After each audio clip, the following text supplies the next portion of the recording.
त्यावेळेस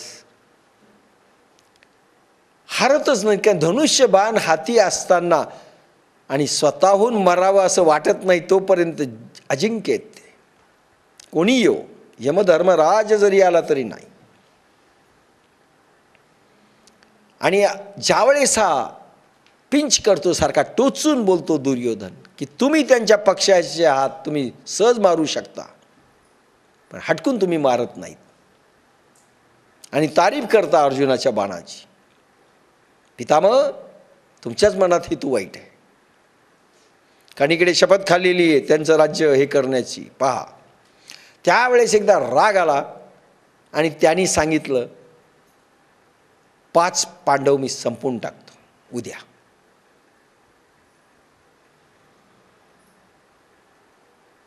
मी राहील किंवा ते राहतील. आता हे तर जाऊ शकत नाहीत, आता पांडवांनाच जावं लागेल. श्रीकृष्णाला झोप येणं बंद झाली, यांची तर बोबडीच वळली. काय करावं आता, भीष्माचार्याशी कसं लढावं. द्रौपदीला सकाळीच उठवलं भगवान गोपालकृष्णाने. द्रौपदी, पितामह युद्धाच्या वेळेसही 4 वाजता उठून साधना करत असत, ज्यावेळेस आपण साधनेच्या दिवशी साधना करत नाही. लग्न समारंभ तर आपल्या आयुष्यात नाही, आणि टेन्शनच्या युगात तर बिलकुल साधना आपण फारकतच असते. 4 वाजता नित्य त्यांची स्नान झाल्यानंतर साधना असायची, आणि दुर्योधन पत्नी 5 वाजता यायची. कुलवधू हस्तिनापूरची, पितामहाचं अगदी तिनं दर्शन घ्यायचं अगोदर पद्धत होती त्या काळात. आता तर चांगल्या चांगल्या दिवशी घेत नाहीत. आणि त्यावेळेस काकणं वाजायची सहज, ही दर्शन घ्यायची. त्यावेळेस ते अष्टपुत्र सौभाग्यवती डोळे न उघडता एक प्रथा पडलेली बोलायची. त्याच्या अगोदर द्रौपदी गेली की ते 5 वाजता समजा येत असेल तर ही 4:30 वाजता कृष्णाने सांगितलं तू जा, पण चपलीचा देखील आवाज करू नको. म्हणून चप्पल भगवंतानी तिची स्वतःच्या हातात घेतली. लक्षात घ्या, या विश्वपती. काय द्रौपदी असेल, काय भाग्य असेल त्या द्रौपदीचं की भगवान चपला हातात घेत आहे. द्रौपदी, अशीच चालत जा की पावलांच्या आवाजावरून भीष्माचार्याला कळता कामा नये की तुझे पावलांचा आवाज आणि दुर्योधन पत्नीच्या पावलांचा आवाजात फरक आहे. पा किती बारकावा आहे, याला ब्रिलियन्सी म्हणतात. आणि ज्यावेळेस ही द्रौपदी हळूच जाते, जशी दुर्योधनाची पत्नी कशी जाते त्या टाईपमध्ये जा की त्यांना शंका येऊ नये की दुसरी बाई आहे. नाही तर काही आता पहा ना, आपले पावलं कशी चालतात, भडं भडं. जिना चालत असताना फक्त उभे राहा बाजूला, आणि सगळे उतरत असताना कोणी धाड धाड धाड धाड धाड धाड आवाज असतो, कोणी फाड फाड फाड फाड आवाज असतं, आणि कोणी असं हळूवार चालतं की काही सांगता येत नाही. आपलेच आवाज पहा, आपलीच पावलं पहा. चपला कोणीकडून घासतात त्याच्यावरून पहा कशी पावलं चालतात, आणि किती दिवसात तुटतात. आपलं ओझं, पावलांची स्थिती, आपलं वजन, त्याला वगैरे वगैरे जाऊ द्या. पण भगवंतानी किती असेसमेंट आहे भगवंताचं. ही गेली आणि हळुवारपणे काकणं वाजली आणि दर्शन घेतलं. पायाला ती जर ठेवत असेल तर तिथेच बोट ठेवायला सांगितलं भगवंताने, की चुकून समजा मांडीवर ठेवलं त्यांच्या डोकं तर म्हाताऱ्याला कळेल ही बाई दुसरी दिसायली. म्हणजे काय प्रथा असेल त्याप्रमाणे तिनं ठेवायला सांगितलं. तिनं ठेवल्याबरोबर हे म्हणाले अष्टपुत्र सौभाग्यवती भव. म्हणल्यानंतर तिनं विचारलं पितामह. हसली ती. ह्या जन्मात का पुढच्या जन्मात? म्हाताऱ्याने डोळेच उघडले. कोण तू? द्रौपदी समोर पांचाली. अरे बापरे, तुला कोणी आणलं इथे? तो कुठे म्हणले, कुठे लपलेला आहे ते दाखव मला. तू स्वतः येऊ शकत नाही इथे, तुला कोण घेऊन आलं? तो आहे कुठे? म्हणे बाहेर आहे, चपला सांभाळायला. वचन गेलं निघून. आता 5ही पांडवांना जगवायचं कठीण आहे का नाही? 5ही जगले पाहिजे. शेवटी म्हणले माझा तो पण तोडला, रात्री एक संकल्प केला, दुसरा इथे झाला, आता काय करू मी? ठीक आहे म्हणे, ज्याने माझा संकल्प तोडायला लावला त्याचा संकल्प मी तोडतो, की युद्धात भाग घेणार नाही हे जे संकल्प भगवंतानी केला त्याचाच संकल्प तोडतो आणि त्याला शस्त्र घ्यायला येईल तोपर्यंत मी लढेल. ठीक आहे, नाही मारणार म्हणे 5 पांडव आता. आणि इतकं महाभयंकर युद्ध केलं भीष्माचार्यांनी की शेवटी रागात येऊन सुदर्शन चक्र हाती घ्यावं लागलं कृष्णाला आणि पळत गेले मारण्याकरता. इतकी भयानक अवस्था अर्जुनाची केली. आणि मग शस्त्र हातात ठेवली. भगवान बस, माझा संकल्प पूर्ण झाला, आता मारा. शिखंडीला पुढे केलं, तो इतिहास वेगळा. काय म्हणलं? कशाकरता उदाहरण दिलं?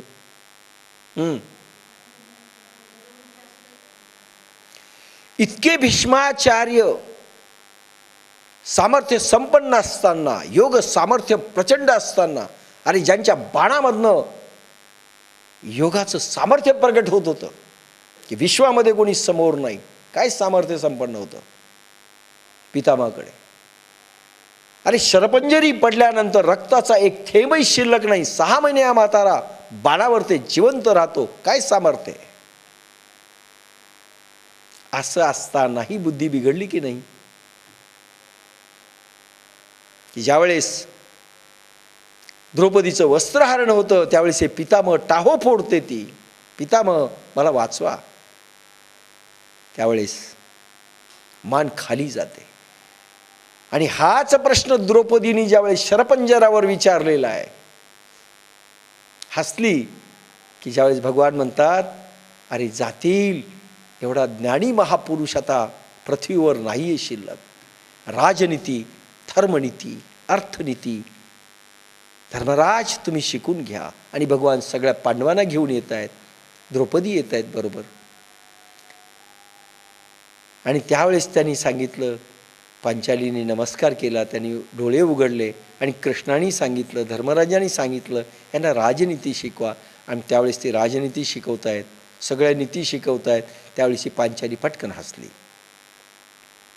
सांग म्हणे पांचाली, तू का हसलीस? ती म्हणे नाही पितामह, सॉरी, काय काय शब्द असतील, very very sorry, too much sorry, so many sorry. नाही म्हणले, आत्ता सांग तू का हसलीस? तोपर्यंत पुढे मी बोलत नाही. म्हणे याच्याकरता हसले की त्यावेळेस दरबारामध्ये ज्यावेळेस माझे अब्रू लुटत होते त्यावेळेस तुमचं हे ज्ञान कुठे गेलं होतं. त्यांनी सांगितलं, पांचाली माझं ज्ञान त्यावेळेस कलुषित दुर्योधनाच्या अन्नामुळे झालं होतं. म्हणून कुठलंही अन्न जे खात नाही त्याचं कारण हे. कोणाच्याही घरचं का खाऊ नये, त्या अन्नाचा परिणाम माझ्या बुद्धीवरते, माझं रक्त दूषित झालेलं होतं. आणि आता कसं झालं म्हणले, ते रक्त निघून गेलं म्हणले, दुर्योधनाच्या अन्नापासून पोचलेलं रक्त 6 महिन्यात निघून गेलं, बुद्धी शुद्ध झाली. This is correct answer. हाच प्रश्न भगवंताला अर्जुनाने विचारला, जो द्रौपदीने भीष्माचार्याला विचारला. की उपाय माहीत आहेत, सामर्थ्य आहेत. अरे इथे तर मी सामर्थ्यांचं उदाहरण दिलंय, यांना उपाय माहीत आहेत. परधर्म व्यभिचार केल्यानंतर, परधर्मात वागल्यानंतर आपली स्थिती काय होते सगळं माहिती आहे. दारूचे परिणाम काय आहेत माहीत असताना देखील माणूस दारू पितो की नाही? काय करू नये पूर्ण माहिती असताना करतो की नाही? हा परधर्म आहे की जो तुम्हाला अतींद्रिय ज्ञान मिळवण्यापासून, परमार्थाच्या वाटापासून तुम्हाला विभक्त करून संसार आणि परमार्थ दोन्ही घालवतो. माहिती आहे तरी का खाली पडतात? बीजा आणि भुसा अंध निवाड नेणे जैसा, नावेक देख नाही तैसा, बरळे कापा. जसे आंधळा मनुष्य धान्य व कोंडा यांची निवड करणे जाणत नाही, तसे डोळसालाही एखाद्या वेळी कळत नाही, असे का चुकते बरे. ठीक आहे, अर्जुन म्हणाला धान्य कोंडा आंधळ्या माणसाला नाही समजणार. कोंडा आणि धान्य वेगळं करणं किंवा खडे आणि धान्य वेगळं करणं नाही समजणार त्याला. पण डोळसांनाही असं करावं का? हा का करू शकत नाही सांगा.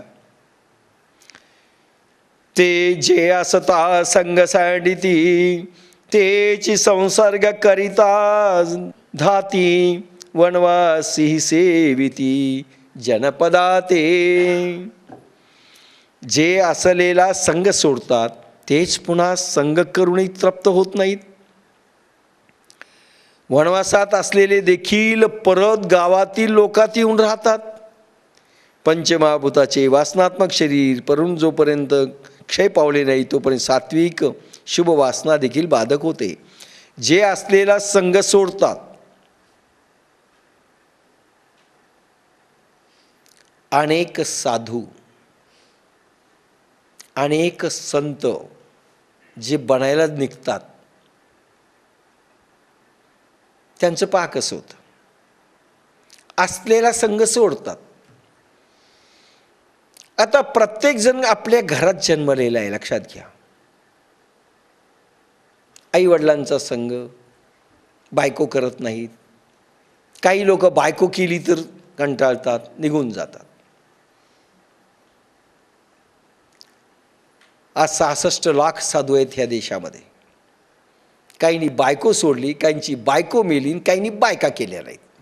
काहींनी लहानपणी संन्यास घेतला आणि काहींनी संसार करत असताना संन्यास घेतला. असे सगळे संन्यासी निघून जातात. म्हणजे असलेला संघ सोडला. लोकांचा, घरचा, नातेवाईकांचा संघ सोडून तुम्ही असंग झाल्यासारखे दाखवले.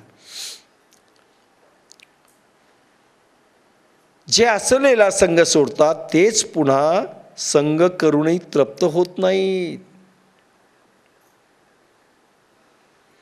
पुन्हा परत येतात किंवा वनवासात असलेले देखील परत गावातील लोकात येऊन राहतात. काही लोक असे आहेत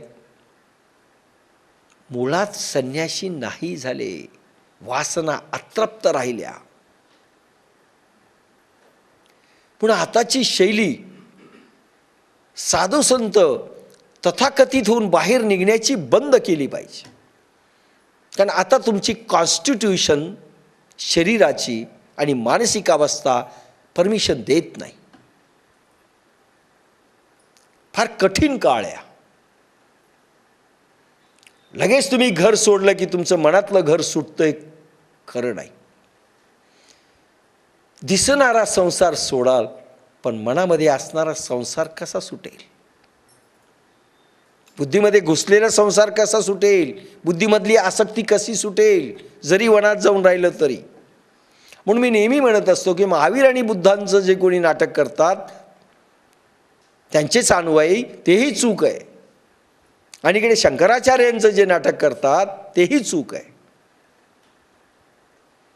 त्याचं कारण महावीर आणि गौतम बुद्धांनी पत्नी केली, राज्य वैभव भोगलं आणि नंतर जाणलं की याच्यात सुख नाही, मग गेले. ते परत फिरलेच नाही. कोणी 12 वर्ष फिरले, कोणी 6 वर्ष जंगलात राहिले, तपश्चर्या केली. पण आम्ही काय करतो, कुठलाही तप नाही आणि कुठली मनातली भावना गेली नाही. काहींना संसार धोक्याचा वाटतो म्हणून संन्यासी होतात. आपण कमवू शकत नाहीत, बनगई जोगी. काही भीतीने करतात, संसाराच्या भीतीने संन्यास घेतात. खरं संन्यासावर प्रेम नसतं, संसारातून पळाले. संसार से भागे जाते हो, भगवान को क्या तुम पाओगे. संसारातून पळून जाणं, संन्यासावर प्रेम होतं, संन्यासी धर्मावर चूक आहे. संसार, पती, पोरं कल्पनेनं वीट आला म्हणून सुटलेला आहे.